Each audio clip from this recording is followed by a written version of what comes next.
Europe 1. Plus de 40 000 morts à Gaza depuis le début du conflit le 7 octobre dernier, selon les derniers chiffres difficilement vérifiables du Hamas. Après 10 mois de guerre et de bombardements, Israël presque ininterrompu. Des discussions ont débuté donc aujourd'hui à Doha, au Qatar. Les médiateurs espèrent trouver un accord et éviter ainsi un possible embrasement de la région.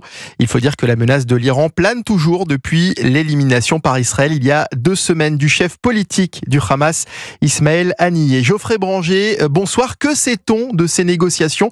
L'hypothèse d'un cessez-le-feu est-elle réellement envisageable ? Eh bien, cette réunion a commencé vers 14h cet après-midi. Sont présents les médiateurs habituels, le Qatar, l'Égypte ou encore les États-Unis. De son côté, Israël a envoyé ses responsables des renseignements. En revanche, le Hamas ne participe pas à ces échanges. Le mouvement islamiste ne souhaite pas de nouveau pourparlers. Il veut s'en tenir au plan proposé par Joe Biden en juin dernier. C'est d'ailleurs de ce plan dont il est question depuis cet après-midi. Une trêve de 6 semaines qui permettrait la libération de certains otages en échange de prisonniers palestiniens. Et dans un second temps, si tout se passe comme prévu, un cessez-le-feu définitif avec un nouveau partage du territoire.